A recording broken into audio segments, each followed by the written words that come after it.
Morning, Deirdre. Good morning, Tom. How are you today? I'm doing great. I'm doing great. Glad to Where hear it. am I? Well, I know that that's a Romanesque church. So it's Okay. somewhere in the old Roman Empire, Romanesque meaning about 1000. It wasn't built by the Romans. When you first showed me that picture, I thought it might be Ireland, one of the old monasteries somewhere around there because of the green grass. But you told me it's actually Armenia, Yes, I did, because which there is no surprised way this could be a church that's put anywhere. That, as me you said, anywhere that in geography, early that could Christian. be actually, that could almost be Connecticut if it didn't have a craggly mountain in the back, Right. right? With a little bit of altitude. Altitude's being given away by the clouds and so forth. But otherwise, it that could be even Connecticut. Um, Well, not really because of these here, but anyway, yes. Now, why I have this picture? Because a colleague and actually a friend of both of yours and mine, close friend of mine, is biking with his wife through Armenia and took this picture a couple days ago and sent it to me.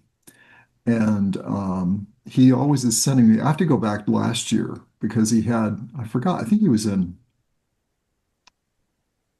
a similar country. I think it was Slovenia or some Slovakia, one of the two.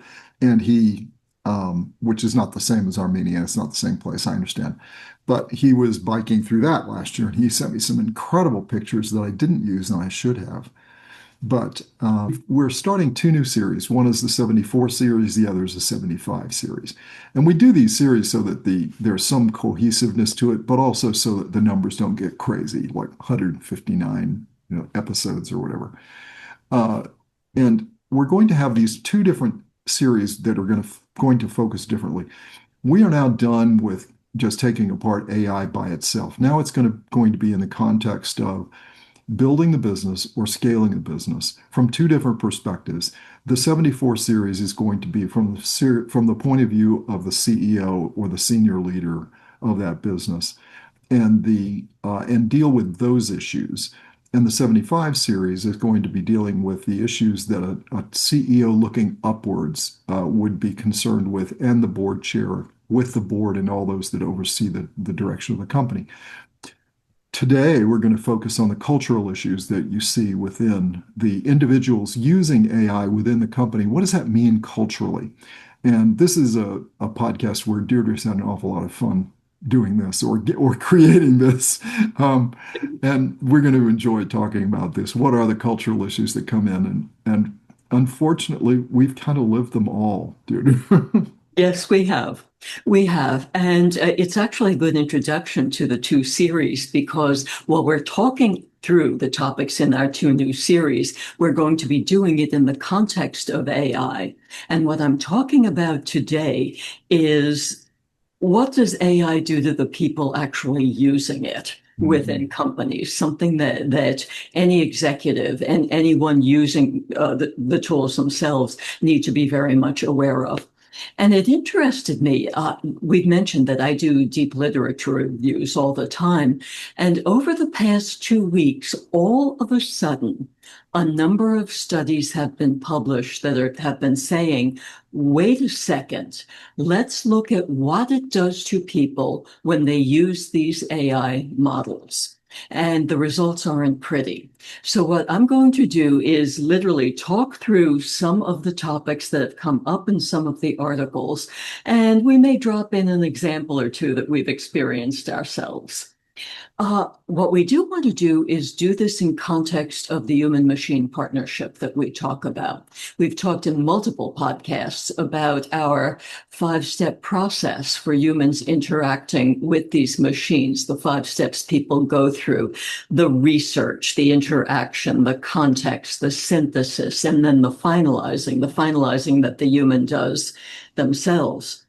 And we'll come around to this again at the end of this podcast because it's our feeling that every single one of the issues that we're talking about could be solved if the human were driving the machine. In other words, what the studies are all showing is when the machine leads the process, humans run into trouble. But when the humans drive the process, things go reasonably well, at least reasonably well. And with that, let's start to talk about some of these issues. And I'm sure some of our listeners have heard some of these terms already. The first one I'm talking about is AI brain fry. That's when your brain gets confused to the point where you can't even work further because you're trying to do too much with the tools or trying to do work with too many of them at the same time. And there was an article in the Harvard Business Review, the most recent one, which defined brain fry as the mental fatigue from excessive use or oversight of AI tools beyond one's cognitive capacity. Now, we've been there, as you said, Tom. There you are. You're trying to have a chat with one model. You're doing a comparison on the same topic with another model. You've got an AI agent working on something in the background, and then another AI agent doing something else over here. And all of a sudden, where do you look? How do you keep everything going? How do you stay focused yourself? How do you not get confused? Didn't you tell me that you had this significant problem when you were working with something like this, where you couldn't even remember which conversation you were having with which tool? Absolutely. Deirdre, that is so easy to have happen. I was talking with a couple of our colleagues yesterday, no, day before yesterday, about this whole issue. They're building a tech company, an agentic AI platform tech company. And we were going through some of the issues that they're dealing with. And we were talking about this very thing, Right. that this is so common. The what in this issue, what happens to me is that I get deeply involved in a topic, but I will then put it aside for a while and then come back to it later because you and I are multitasking on so many different fronts. Yeah. And take, for example, the podcast we're going to be doing next week. Well, as you know, I spent a great deal of time yesterday doing the research on that. Well, I put it aside. I may not deal with it now for another few days until I come back to it because we're coming up on the holiday weekend here. It's the 4th of July, and I'm not going to give you the briefing papers before the 4th or anything like that. You've got more fun things to deal with, like 107-degree temperatures in New York and so 107-degree heat index outside my house today. Yes, forth. And you're also a hardy New Englander that's correct. who shies away from believing in air conditioning. True, even though I have one or two in the house, but even so. Yes, but are they on yet? That's the But question. but but stay with your brain fry here. Finish your So story. now I put it aside, and let's say I pick it up on Sunday. I have to remember, where is it, Yeah, right? Because I will have done a lot of other things in between. And right. so where is it in my function of work? What model did I do it with? What chat is it? Did I name the chat, or did I leave the chat name that was given? Do I remember the project it was built in? And then, as I said, do I remember which model I built it with? Now, what I learned to avoid this brain fry is that you treat this just like you're going back to original research methodology in science, Deirdre. You maintain a journal of the origin of all your work. And so I keep a an electronic notebook, and we all have various versions. The simplest version of electronic notebook is Apple Notes if you're using a Mac OS platform, or an Apple OS platform, better said. But but I keep a record of what is the subject, and then a summary that I've gotten from the work, and then a list of what model did I do, what was the name of the chat project, what's the name of the chat, and then a link, a hyperlink to the spot of the chat that I was working on. And I told you that the other day, I learned that I had to do this back a few months ago, but there are some things I put aside before then. I couldn't find it. Remember, we were trying to find something I had done. Right. I could not find it. It took me 20 minutes to find that. Right. And so there's a discipline that you have to go through in the way that you use these things. And so I'm sitting here, and you and I have been doing this in a high level now for a while as individual Correct. users, and we're experiencing this. And so I had one of the people that you and I value, Sid, right? I had Sid on the phone with his dad, and we were talking about this, and Sid said, "Oh my gosh, I've had he was just had the exact same reaction." He said, I do the same thing all the time. I have the same problem happen to me." Right. And then, of course, his dad was going, "Yeah, well, unfortunately, it happens to me way too often, and he's solved it too." But there are also people that are working on this stuff at an incredibly high level. This is a cultural issue. And these are the kind of things that and Deirdre, you called this the other day, and we have to try to come up with the right term, but you called it intrinsic knowledge in a business, that you kind of learn how to function and then you pass it on to your colleagues. There's no formal training program or so forth. And unfortunately, in a case like this, we're now developing this as a way of functioning intrinsically within the organization.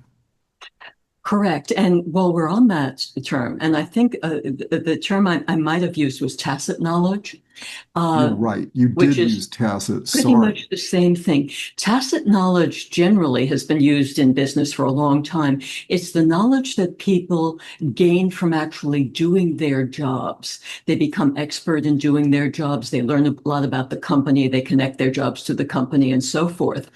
And it's starting to be shown, this is one of these things that comes up in some of these studies, that the whole body of tacit knowledge gets lost when people focus their work on using these AI models. So the level of work, unless people are careful, now we're circling around to the human machine partnership again, may get lost in the process, or the tacit knowledge might not get passed to other people so they can learn how to do the human machine partnership work.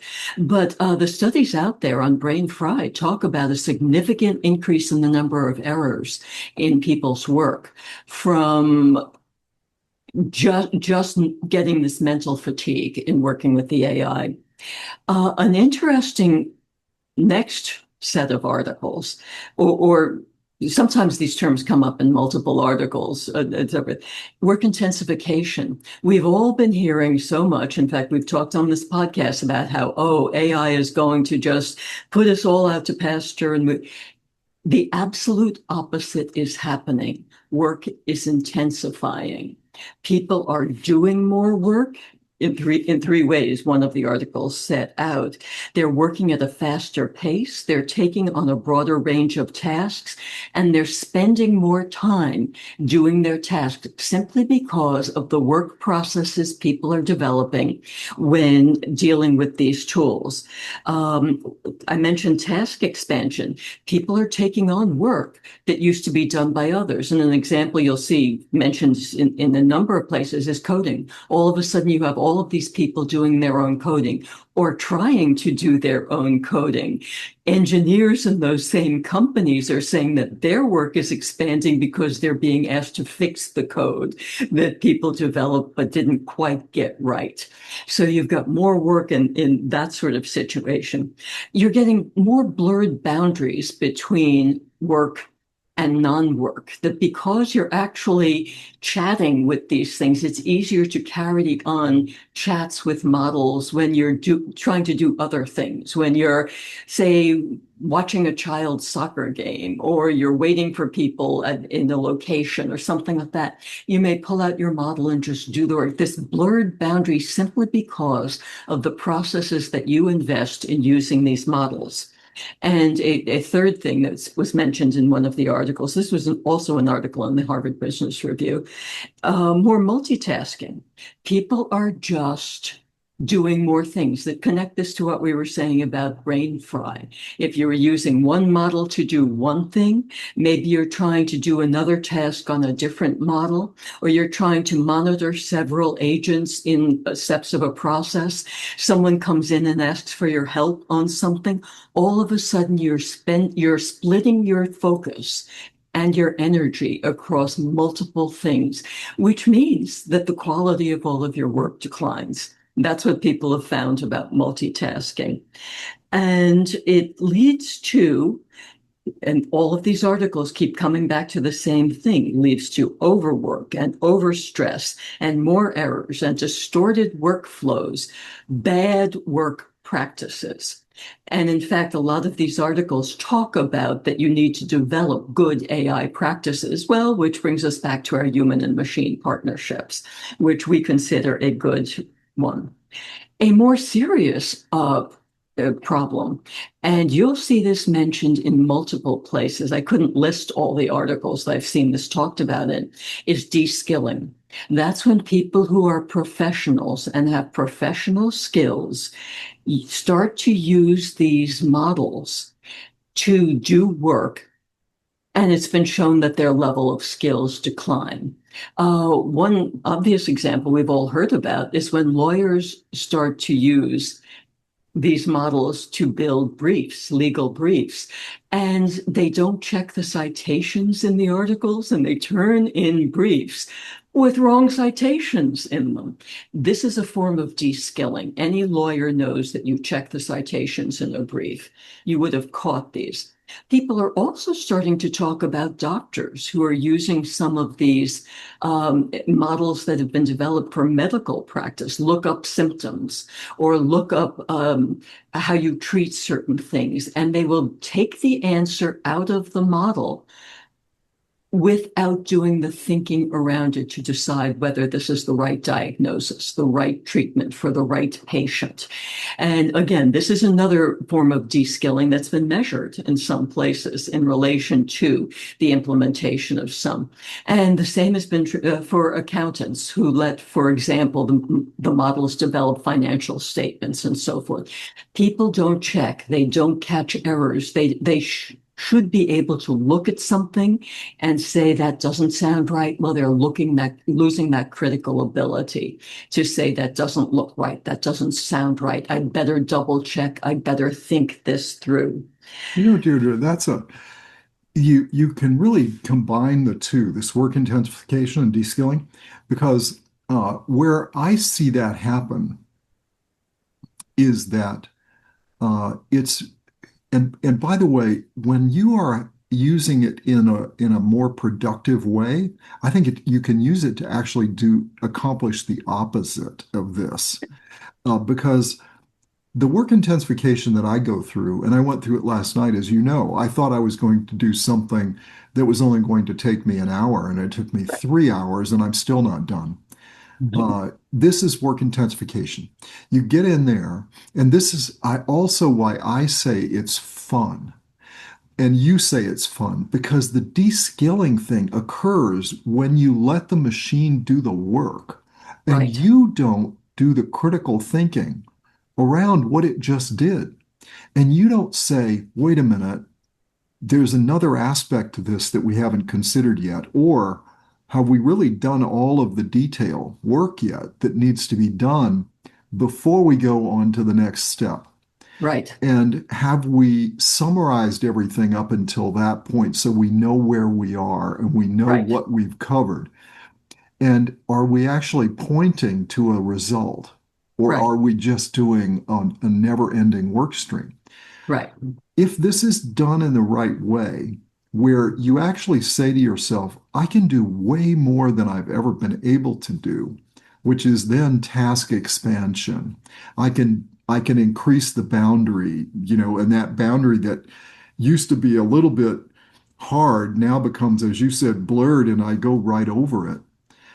And I start trying, but again, you have to know when it's right to go the boundary that way versus a boundary this way, right? Right. And so to me, those are all things that are fun. And they're fun things to really put your edge on your mind and your thinking. Right. And to me, this is the point that you and I are making about where education can really be directed in an interesting place around the question, right? How do you get it? How do you figure out how to question all this work in the right way to Right. sharpen it? and sharpen the result. So the result is really interesting. And as you know, and this is going to be the fun podcast we do next week, is I took an 18-minute interview by somebody who's, I would say, on the extra bright side, right? Right. Um, and I listened to this and I thought, there's something here that I know there's more here than I got the first time through. So I Right. listened to it 3 total times, as I mentioned to you, Right. and listened carefully. And I thought, there's way more here. I have to take this apart in a detailed way. So I used one of the models to work with me on taking apart all the things I heard in this and what was going on and what's the communication that's being made. And we took away an incredible amount in the 18 minutes. And no wonder it was so difficult to follow because this individual had just crammed so much in. Now, these are issues that really apply more at the top level of the business. And they're about the kinds of issues the CEO and a board have to worry about the use of AI. And they're fascinating. And it's, again, things that you and I have talked about, but coming from a different perspective, just like this is. Now, I didn't think that was going to be what I was going to get when I did it. I did it because we're interested in the work this individual does. So Right. we came away with something, and that's what expanded it for into a 3-hour project that I'm not anywhere near done on. But that's the work intensification where I blurred the boundaries but I did everything but de-skill. It really sharpened my way of thinking about all the topics they were talking about. So if you become too lax in the way that you approach this, if the culture of using these capabilities in your company is too loose about it, you lose that ability, and then you get this work intensification for the wrong reasons, and you get this de-skilling for the wrong reasons. And when you were talking about what's the difference in what we were just talking, de-skilling is obvious, right? Instead of Right. you're backing away from it and letting it do the work rather than full, Right. terrible phrase, right? Leaning into it, but you're moving toward it and really intensifying. On the work intensification, it's the difference between you saying, I got this is done. I'm gonna head over and do something else that I really want to do, rather than what am I gonna do that will sharpen what I'm doing here. Right. And that's where you let the work intensification, you're instead of gaining true benefit from the value from the productivity increase, you're losing it because they're taking and saying, that's going to get done. It's going to be fine. And I now want to go focus my attention over here while that's doing this.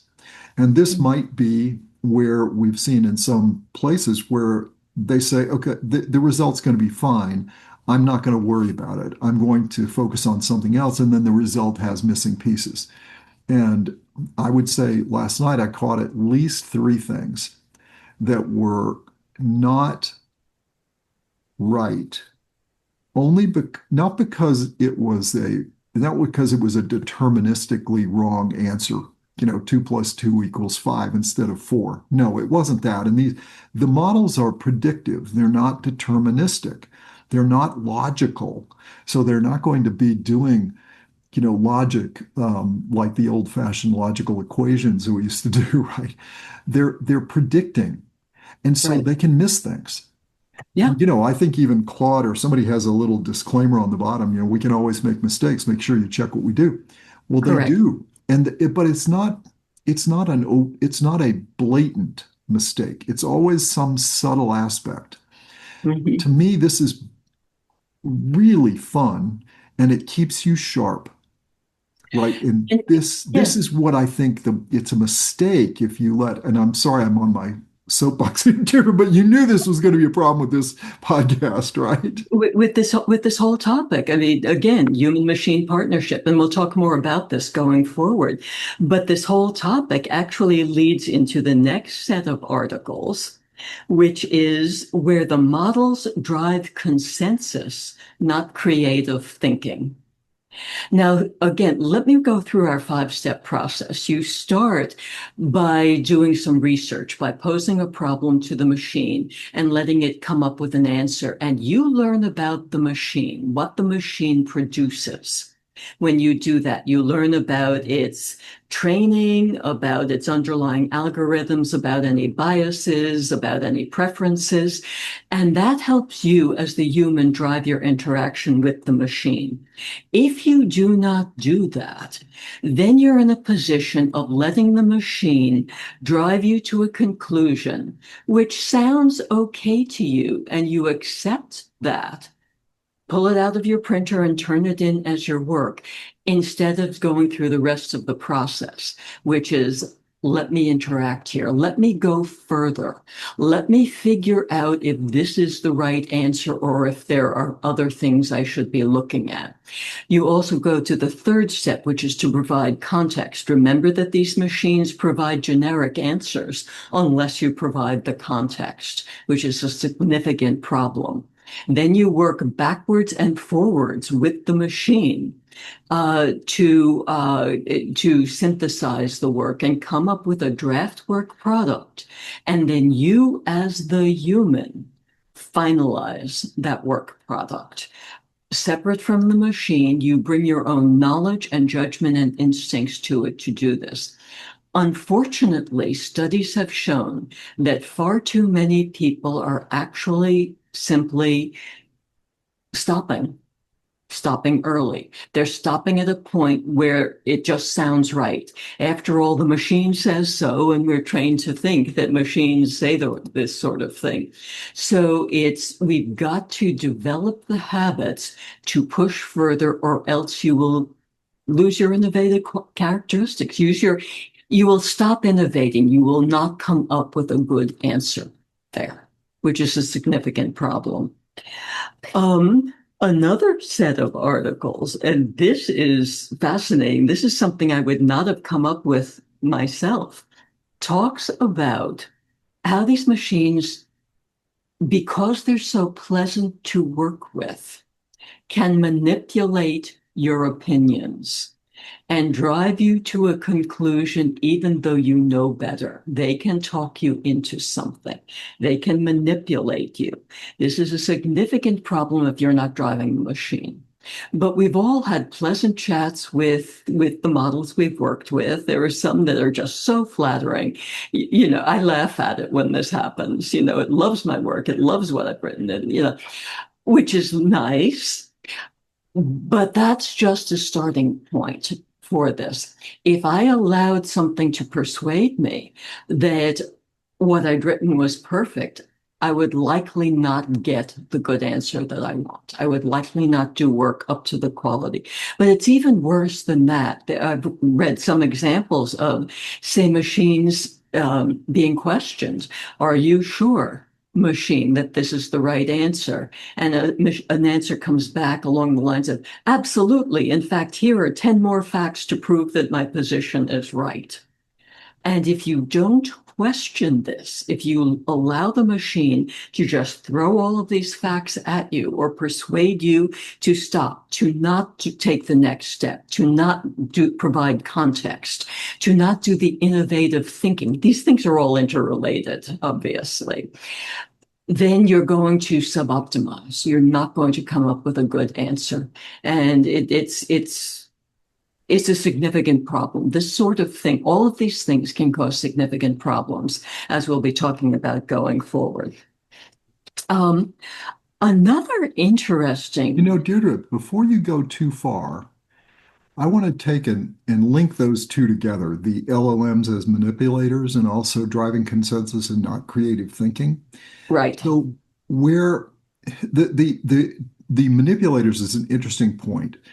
This gets back to something that you and I remember from history. This is Hitler's library problem, right? So you want to take a second and describe the Hitler library thing? No, you go ahead. Okay. You're talking. So they found a massive amount of books that Hitler had as his personal library, and they were shocked when they discovered in his personal library was huge with what one might call historically great books up to that period. all the way back into some of the Greek and Roman writers and so forth, which and they look to be well used. And so they were at first the historians were shocked because they said, how can this be with somebody who obviously was reading these things? Right. Then they got in and they found that there was a lot of what the book world calls marginalia, right? Right. Where there's a lot of note taking and a lot of underlining and all this sort of thing. And so they said, well, this is obviously, and it was his handwriting and all this. Then they started looking at what did he do? And it was clear what he was doing was he was looking for confirmation bias. Right. He was looking for where did Aristotle say something that I can take and in my context I can say, see, I'm right. Right. And we all know that that confirmation bias is pretty, well, it's really easy to do now, Yes. but it's much harder to do then, but it still was done a lot. And Right. that's when they looked through all of the results, that's what they found. It was purely for confirmation bias Hmm. and his note taking, his underlining, and so, or at least the predominance was towards confirmation bias. And so that concept of Hitler's library is that it's an element of confirmation bias. And this is the problem with LLMs. It will do the confirmation bias for you. It will look and predict what you're looking for. What you're looking for is, am I right? Okay, how can I prove you're right? I'll go out there and look and see if I can find answers that are going to prove you right. That Right. is the bane of any formal research work Right. that's done, right? That's Right. what people like you and I, Deirdre, that's the first thing we don't want to have happen. Correct. I think I found that the other day when I was talking with one of our colleagues, friends and colleagues who's building a business. And I think that when they did their competitive analysis work, they did too much. This is a problem with the way that you do the research. And this goes back to you learn this when you're doing serious research at the graduate level at any one great university like you've attended or I've been fortunate to attend or we teach at, right? You really have to ask the right questions to get Correct. the broad research like answer that comes back and tells you the reality of no. One could conclude that, but that's not really what the answer is. Right. And it takes real work to avoid this point about Right. LLMs as manipulators. It takes really serious thinking about, back to this point, about how are you using questions to make sure that you're not doing this. Now, one of the tests I use, and this is driving consensus and not creative thinking, um, one of the tests I use is I have a set of instructions I use, as you know, Deirdre, collaboration guide that I feed into the LLMs at the beginning of every project I use. And I continue to refine it to make sure that I can do certain things to see whether the model is still operating as a research model or is it operating as a confirmation bias model. And Right. even last night, one of the things I will assert something. I will just assert it. And then I'll say, am I on the right track here? And it will come back and sometimes it says yes. And here it will give me. Last night it came back and this was near midnight. And it said, no, you're not. Right. And so you can put in these, you can, if you have the right way of using these capabilities, and this is why we say, if you're really doing complex and difficult work with these things, they have enormous leverage for you as an individual and provide you incredible capability, but you really have to work at it. And you're not going to know this unless you try to get to this point of seeing how this can be done. Can you imagine if you could get the culture of your business to incorporate this kind of culture into it? And also this point about um, dear to the tacit knowledge point Right. is realizing that this is an important development and we'll never teach people this really. They have to experience this and from a set of guidelines that they're Right. using to do their work. But the point about not creative thinking, it can look creative to you because it can be, and by the way, it could look creative to the world also, because it's a prediction from what already has been done. Right. And so it can do a really clean prediction and say, well, that looks like that might be the next answer. It could be that no one's ever found that before, or it could be that other people have, and it's just you telling you that, okay, this is the likely answer because I've seen it before. Um, it's on you to ask that question. Is that a Absolutely. brand new observation, or have you seen this before? This is that kind of thinking is what, in my way of thinking, Deirdre, and I think it's yours too, this is the kind of thinking that we need to be developing in the higher education aspect of this, of our teaching and our training of people. And when you go back after you've set that foundation of 3 years, let's say at a university to get a bachelor's degree or four if you extend it, and I realize that's not where we are today, but I think that's where we got to go, is you create this foundation of functional knowledge because you have to have that. You can't function if you don't know Right. how mathematics works or how the languages work, right? Right. Or whatever. And I don't mean programming languages, I mean the ones we use to communicate. Um, but then the next level is what I think the graduate education is. And it's this stuff. We teach this stuff. We've always taught this. Right. We It's have. about how do you figure out, how do you shape it to the culture that Right. is using it today and needs to be using it in the future. I'm going to Right. get off the soapbox because I know you want to turn to another one, but I can't wait to get my hands on that one. So I'm gonna mute myself, Deirdre, and let you have this one. Okay. This is actually an interesting study that I just read in the MIT Tech Review, and it has to do with the way that the tech leaders are talking about these models as your coworker. You and your coworker will be doing this. A fascinating study shows that when you treat a model or an agent as a coworker and not as a software tool, you do a worse job.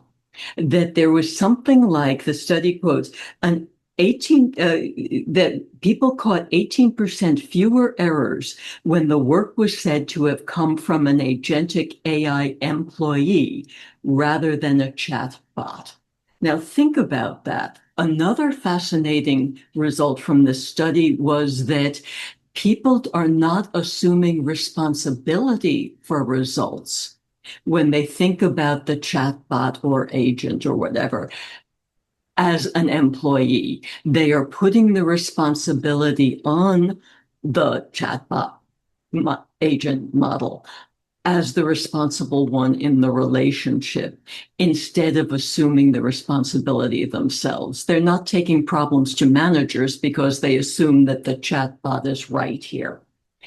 So this was unexpected. I mean, or let me put it this way: I hadn't thought about this as a problem, but they're saying it's. I think that they say it's a branding problem. These tech leaders want to call their tools your employees, your friends in getting your work done, et cetera, et cetera. It's wrong psychologically because people are then allowing the tool to be the dominant party in this. It's no longer the machine driving the relationship. They let the machine as employee just take over instead. So that's really something to think about You there. know, Deirdre, this is where you don't take responsibility for leading. Right, Right. And this is a cultural issue that exists and has existed ad infinitum, right?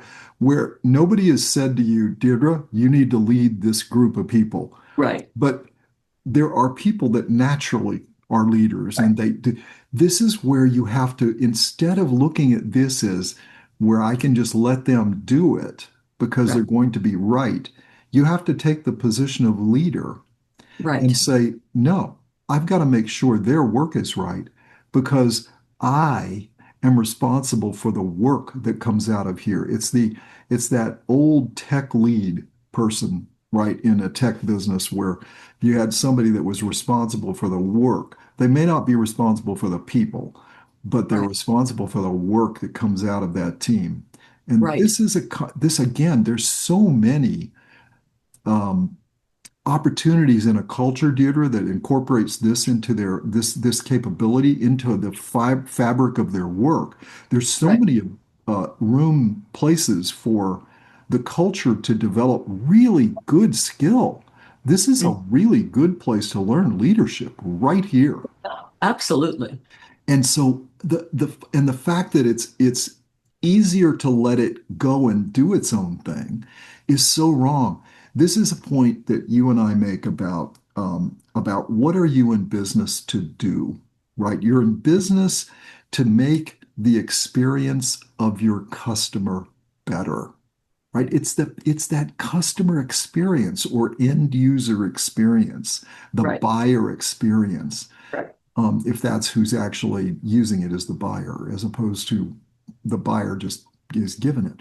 So it's a case of turning that around. And I gave you actually an anecdote from Steve Jobs when he was very young, where Right. somebody was forcing him down the path of explaining a technical decision he made. And he said, "No, I don't make technical decisions outside of the customer experience. The primary my role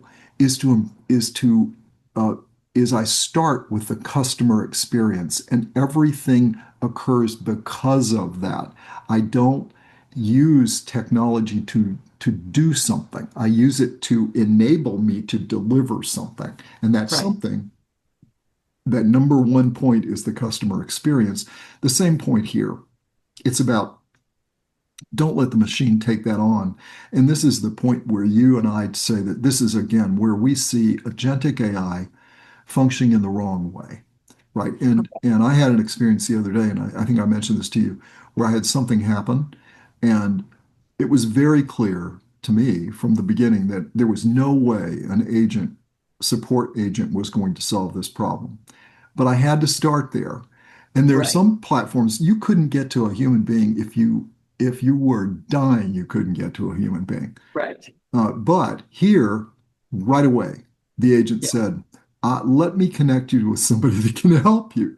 And I Right. told you this was on a Sunday morning Right. on the West Coast, and I immediately got through to somebody as a live chat, and they knew exactly what they were doing. They were able to bring in the technical resource.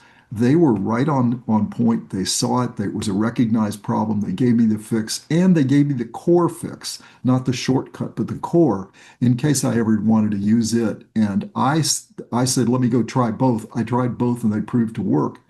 And I said, thank you. And I was gone in 10 minutes Right. on a Sunday morning. That is Right. so rare. But that's where clearly somebody has taken the time. And by the way, this company, as you know, we know the history of this company. It goes back to a long time ago, which was founded by the founder that believed that you had to start with the user. It wasn't Steve Jobs, it was another company. Right.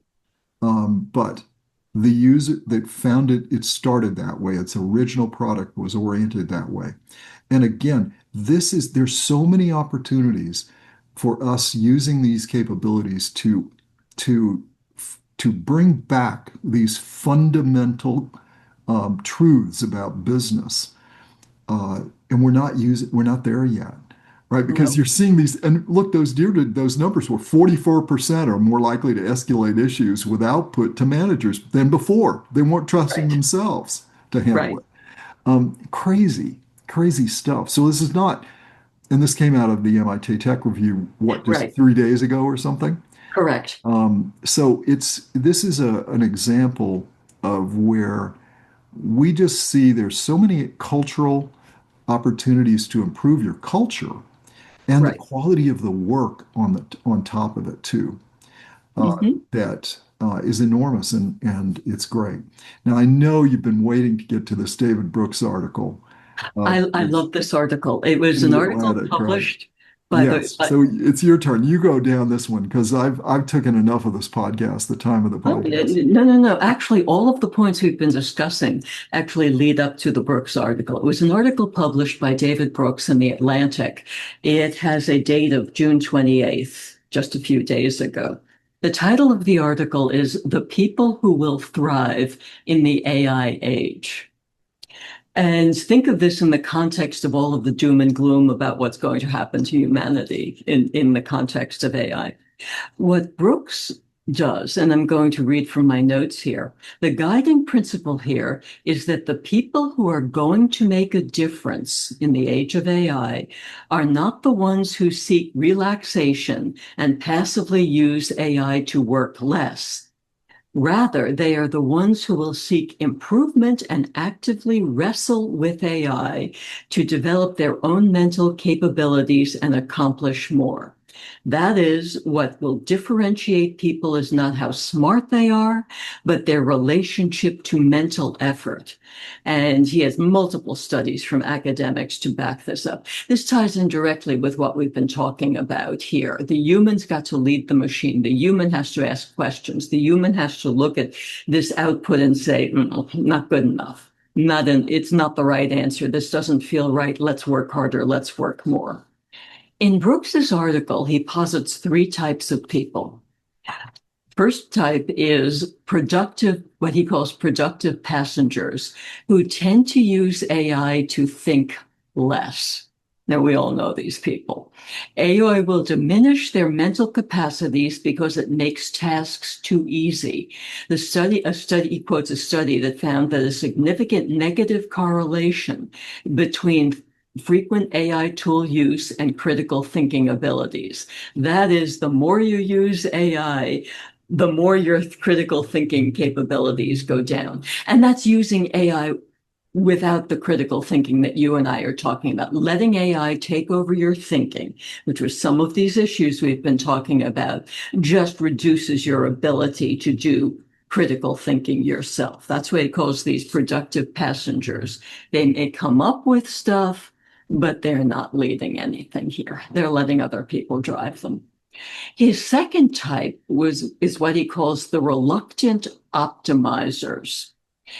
And he says these people understand that AI may hollow them out, but they become over-reliant on bots anyway. Machines make things easier, so they accomplish things as efficiently as possible. But curiosity declines. General engagement with life declines. People become less able to stand up to the bot, and they lose their ability to assert effort. Now, as part of the article, I'm just quoting, this is a summary of some notes I took on the article.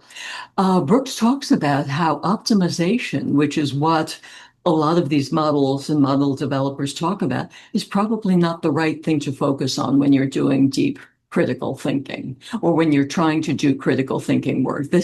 You and I have talked about AI models as tools for productivity, but then AI models as machines to drive the higher level work. It's the same with if you're doing it to optimize, you're using it as a tool for productivity. But if you're really going to do the critical thinking, if you're really going to get the high level results, you use it as a machine, you interact with it in a human machine partnership according to our 5-step process here, and you can deliver some pretty high level results. But these reluctant optimizers sort of just give into the machine. They let it take over, even though they know that they're letting it take over and their quality of their work is declining, but they lose their ability to assert effort. I find this very sad because I know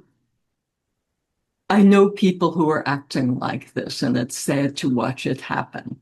And if you talk with them about, well, why aren't you questioning this? Oh, but this is what it came up with, and it's a machine, and it's getting the right answer. Well, no, you're losing your ability to think.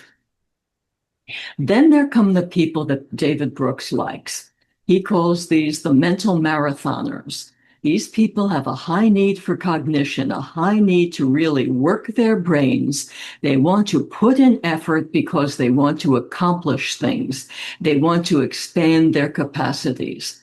Tom, I think that for the past 6 months, you and I have been demonstrating the use of AI models as mental marathoners to accomplish more, to expand capabilities, to deliver high-level results. And we've shown you work really hard to keep the bots from taking over. You will work with bots in ways that are unique and sharpen their thinking, but you never let the bots take over. That's what we've been showing through our human machine partnership.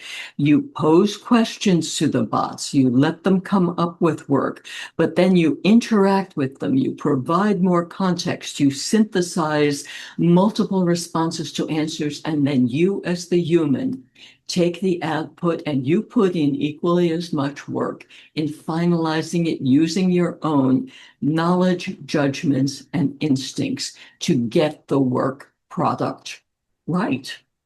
That's the way you work with these machines to deliver things. And that's what, and we'll be talking with this in the coming series, that's the culture you have to instill in companies if you want to use these machines properly. Now, Brooks makes a funny comment that, well, I think it's funny. It's not funny. It's that this cognitive polarization will be truly terrible, dividing society into what may look like two different species. So on the one hand, you have the people who let the machines take over and turn passive. And on the other hand, you have the humans leading the machine to higher level of productivity, creativity, output, and truly extraordinary work. It's your decision how you're going to interact. And Brooks comments, what will distinguish people is their desire to work hard and put knowledge to creative effect. What matters is the willingness to run the mental marathons that produce the high quality results. Now think of this in context of all of the chatter you hear coming out of the tech companies about how, oh, AI machines will take over and people will lose jobs and, you won't have to work more than 10 hours a week. Bad chatter and a bad way to, frankly, I think, sell the models, because the serious people doing serious work, like this person you mentioned, and we're going to talk about more going forward, like some of the work that we've shown in our podcast, are people who want to use these models or bots or agents, whatever you call them, as tools to drive you higher, to learn more, to accomplish more, and to do better by your company. That's the difference here.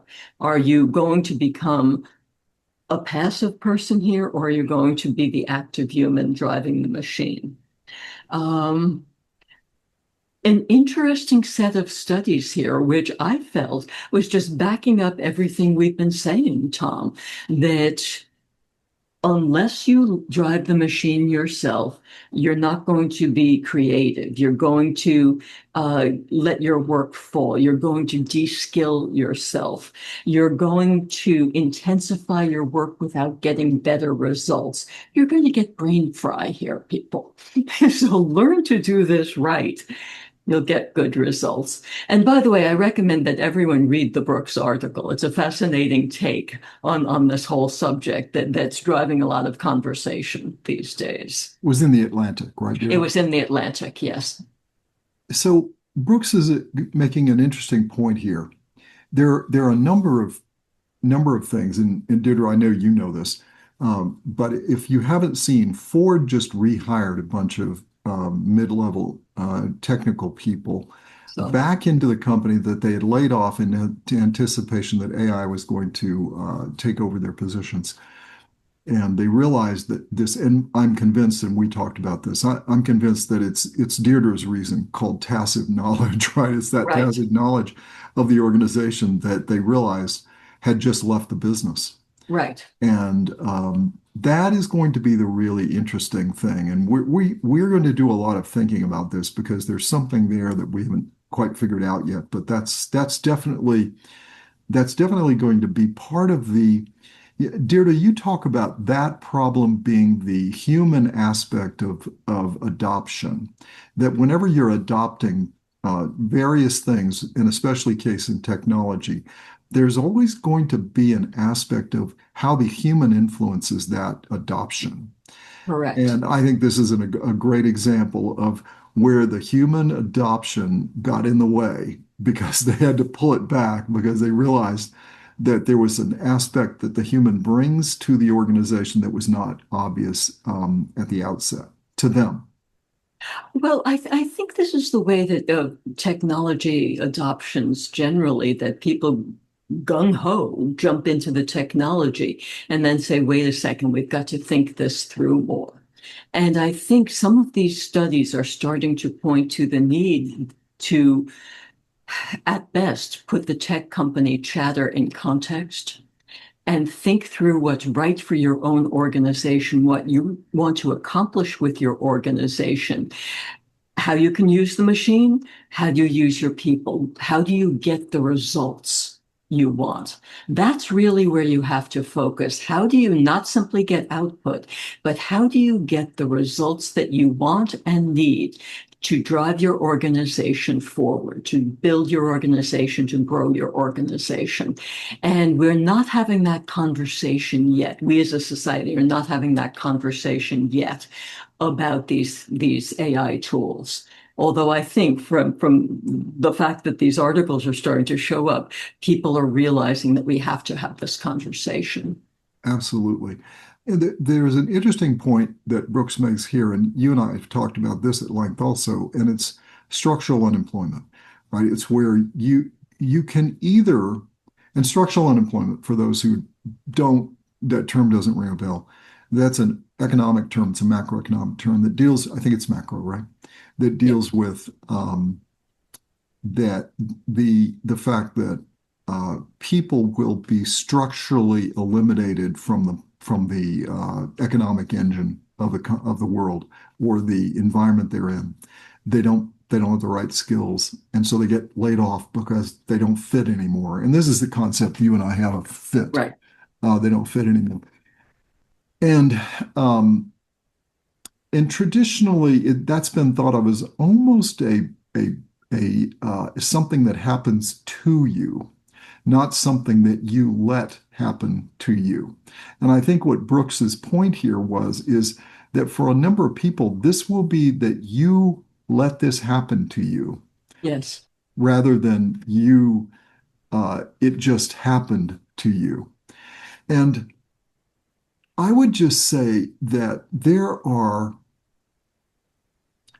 so many ways, and this is not something that you and I are going to spend any time on because I don't think it, our job is to help the people that are building these companies build their Right. companies, right? But if you think that you're losing ground, if you use the techniques we just talked about here on this podcast, you can sharpen your own mental capabilities enormously by yourself with no help. Just get into something that you're really fascinated about and start pushing it around and learn. Right. And it will do wonders to sharpen your instincts, sharpen your foundation, and sharpen your critical thinking. And you will not be caught up in the second species that Brooks talks about here, that'll be the opposite of the mental marathoner. We talk about, Tom, how the substance of work has changed. And this is exactly factoring into all of these articles that we've been talking about. If you recognize that the substance of work has changed, you can do the learning, put in the effort, so that you work in a new substance mode. Yes. And that's going to be what people need to succeed going forward. Yes, and let me make one other point about this. When you use these models, there's an inherent aspect of the model to eliminate detail and give you summary. And that is good in some way. But what you can be losing there is a nuance that matters and should have a different weight to the end result than what the model is giving it. And so you have to find a way to make sure that you don't lose the nuance of the argument and the detail of the argument in how you're using the model. And again, this is the point we say about you pushing the model around and learning what the model's doing. That if you just get in and say, can you summarize this book for me? Oh, it can do that. And you'll miss maybe some of what you thought was really important in that book because it was a nuance and they thought, well, it wasn't important. But Right. if you approach it in the right way, you can get the summary and then you can say, but can you give me all the key ideas and some of the nuance behind the key nuances behind them and show me how those played into the answer you gave me. And it Right. can give you some fascinating analysis that you can then push around. What about this? What about this? And this is how this 18-minute interview turned out to be a 3-hour project that's not done yet, Right. because I did exactly that. And we Right. found out there were four distinct arguments going on that this person was interweaving at an Right. incredibly deep level at the same Right. time. And Right. their mind was going so fast, they couldn't communicate all the detail. Right. And it was fascinating. Yeah. But there's, again, these are what we're just pointing out here is that you can either find a way to encourage the kinds of use of these, much like you'd see in some of the really high performing tech companies. And we can all think of who these people are, right? Right. That lead their companies, and you find they have people that are really switched on. They love what they do. They work a lot, but they have fun doing what they're doing. And Right. they've created incredibly interesting ways of doing things that people Right. haven't thought about before and are doing things that we never thought we could do. Uh, it, that is the ability to drive that into your culture of your company. And so Right.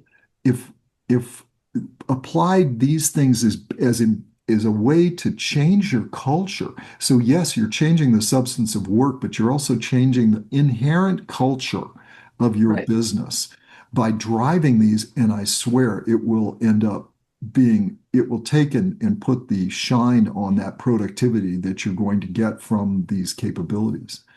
Um, Absolutely. Deirdre, the next podcast is going to be fascinating. It's the first one. This is the first podcast in 74.